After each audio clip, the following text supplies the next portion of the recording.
Welcome back, friends. All right, this is it. This is the last few packs from my Dominaria United set booster box. We're going to see what we've got here. What we'll do in the first part is just crack these packs and look at the good stuff. And on the second part of this video, we'll see if any of these cards are going to fit into any of my decks. If you've been following the series, you'll see some of the fire that I've pulled. Let's see if this pack is lucky too. There is our art card for the pack. Yeah, we've got a stained glass mountain. It's not shiny. Dual lands are always good. Viashino Branch Rider. So 1/1 Viashino Warrior for 1 with a kicker of 3. He's got haste. If it was kicked, he ETBs with 2+1/+1 counters on him. He can pay 3, and he gets +2/+0, so he's inflatable. Talus Lookout is a 3/2 human pirate for 4 with flying. When he dies, look at the top 2 cards of your library, put one of them into your hand and the other into your graveyard. Runic Shot is a sorcery for 1 with a kicker of 1, destroy target tap creature. If it was kicked, scry 2. I like me some scry. Spawn of Turd. Spawn of Turd. Okay. Star 5, Legendary Frog Beast for 3. Its power is equal to the number of land cards in your graveyard. At the beginning of your upkeep, with the top card of your library, you may put that card into your graveyard. Sack a land, pay 2 and sack a land, and then gain 2 life. Very interesting. Pilfer, sorcery for 2, target opponent reveals their hand. You choose the non-land card from it, and that player discards that card. Sick. Bird Spawn of Turd, we just saw this guy, but this is the stained glass version. Queen Elena, I've seen her before. It's a star legendary elf noble for 3. Their power and toughness are each equal to the number of creatures I control. If one or more creature tokens would be created under my control, those tokens plus a 1/1 white soldier creature token are created instead. Aaron, Benalia's Ruin, is a 3/3 legendary Phyrexian human for 3 with menace. You can pay 2 and tap it, sack another creature, put a +1/+1 counter on each creature I control. Sten, Paranoid Partisan, is a 2/2 legendary human wizard. As he ETBs, choose a card type other than creature or land. Spells you cast of the chosen type cost 1 less to cast. You can pay 3, exile them, and return it to the battlefield under its owner's control at the beginning of the next end step. So, kind of a delayed blink.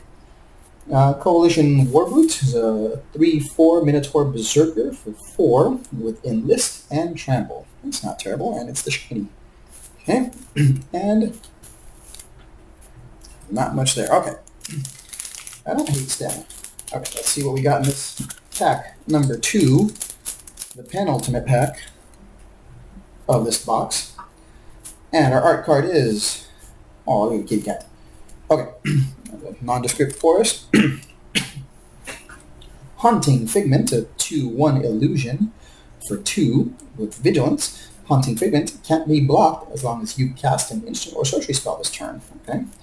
Citizen's Arrest, been there, done that. Enchantment for 3. When it ETBs, exile target creature or planeswalker an opponent controls until Citizen's Arrest leaves the battlefield.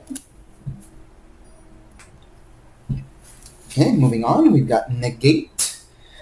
A instant for 2, counter target non-creature spell. That's back. Smash to Dust is a sorcery for 2. Choose 1, destroy target artifact, destroy target creature with Defender.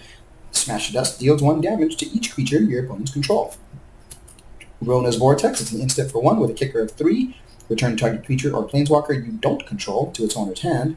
If this spell was kicked, put that permanent on the bottom of its owner's library instead. Rona, Shieldred's Faithful, is a 3/4 legendary human wizard for 4. Whenever you cast an instant or sorcery spell, each opponent loses 1 life. You may cast Rona from your graveyard by discarding 2 cards in addition to paying its other cost. Shielded Restoration is a sorcery for 4 with a kicker of 3. You may pay an additional 3. Return target creature card from your graveyard to the battlefield. If this spell is kicked, you gain life equal to that card's mana value. Otherwise, you lose that much life. Exile Shielded Restoration. Queen Elena of Woodlark, I think we just had her. Vohar, Vodalian Desecrator, is a 1/1 legendary Phyrexian merfolk wizard. For 2, we can tap it to draw a card, then discard a card. If you discard an instant or sorcery card this way, each opponent loses 1 life, and you gain 1 life. You can pay 2 and sack them. You may cast target instant or sorcery card from your graveyard this turn. If that spell would be put into your graveyard, exile it instead, activate only as a sorcery. Okay? Evolved Sleeper is a 1/1 human for 1. A lot of things on it. You can pay 1 and it becomes a human cleric with base power 2/2. Power and toughness 2/2. You can pay 2 if it's a cleric, put a death touch counter on it, and it becomes a Phyrexian human cleric with base power and toughness of 3/3. And you can pay 3 if it's a Phyrexian, put a +1/+1 counter on it, and then you draw a card and lose 1 life. There's a lot going on there. Voda Sea Scavenger is a 3/2 Merfolk Rogue for 3 with Domain. When it ETBs, look at the top X cards of your library, where X is the number of basic land types among lands you control. You may put one of those cards on top of your library, put the rest on the bottom in a random order. Okay. And we got a list card here. It's a Tenno Ice Bridge. It's a land. It comes into play with a charge counter on it. You can tap it to add 1 mana of your mana pool. You can tap it and remove a charge counter and add 1 mana of any color to your mana pool. Sweet. All right. Well, we got one more pack to go here. Let's see what we get. Pull something big for the final pack. Something with the oohs and the ahs. Something fancy. Something foil. Something expensive. Okay. Oh, Dragon Lab. Okay. And Forest. All right. We start with Broken Wings. It's an instant for 3. Destroy target artifact, enchantment, or creature with flying. Soaring Drake. It's a 3/2 Drake for 3 with flying. Griffin. This is the flying pack. Griffin Protector. It's a 3/2 Griffin for 4 with flying. Whenever another creature ETBs under your control, Griffin Protector gets +1/+1 until end of turn. Molten Tributary. Dual land. Love Song of Night and Day. It's an enchantment saga for 3 with read ahead. Number 1, you and target opponent each draw 2 cards. Number 2, create a 1/1 white bird creature token with flying. Number 3, put a +1/+1 counter on each of up to 2 target creatures. Baelmore, Battle Mage Captain, a 1/3 legendary bird wizard for 2 with flying. Whenever you cast an instant or sorcery spell, creatures you control get +1/+0 and gain trample until end of turn. Battlewise Mystic is a 2/1 bird wizard for 2 with a kicker of 1 and flying.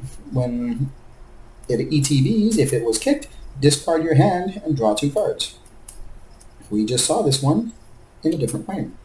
Wrath Weatherlight Stalwart is a 1/1 legendary wizard human wizard for 2. Whenever you cast an instant or sorcery spell, you may tap 2 untapped creatures you control. If you do, draw a card. Pay 5, and creatures you control get 1/1 and gain vigilance until end of turn. Golden Argosy. It's a 3/6 legendary artifact vehicle for 4. When it attacks, exile each creature that crewed it this turn. Return them to the battlefield tapped under their owner's control at the beginning of the next end step, and it's a crew of 1. It's nice and cheap. Benalish Faithbonder is a 1/3 human cleric for 2 with vigilance and enlist. And that is going to round out, Stang Twin is going to round out this box. That was some cool stuff. Let's see what we've got right now, see if any of these are going to fit in any of my decks, and we'll take it from there. All right, friends, we're just going to cover these last few cards, but a lot of the other ones I've covered in my other videos, so you can take a look at those. Urg Spawn of Turd. It's in green and black. I don't really care so much about its power and toughness and whatnot. It'll be there as a defender, that's fine. I do like looking at the top of my card, and I like that it's a May ability if I want to put it into my graveyard late in the game. That might be helpful. But what I really like is that I can pay 2 to sack a land and gain 2 life. Being able to look at the top, knowing that I've got a land coming, I can tap it, and then I can use it, and I can sack it, and gain 2 life. This goes great in my Dina deck that I played recently and had a really good time with, and I gained 2 life. You know, the more ways I can gain life in that deck, the better. Sten, Paranoid Partisan. So what I like about this is that it makes spells cheaper. This might actually even be a build on its own, but most likely I'm probably going to squeeze this into my Brea Artifacts deck, just because it'll make my artifacts cheaper, and however you can make artifacts cheaper, it's going to make it more powerful. Tendo Ice Bridge, this one is a list card, and I like that it comes in with a charge counter, because if I put that in Atraxa, I continue to get more charge counters on it, And in a 4-color deck, you want to be able to fix your mana as best as you can. All right, friends. Did you see anything that I missed? Is there anything else that I should be adding to this? Like, comment, subscribe, all the usual stuff, and I will see you next time.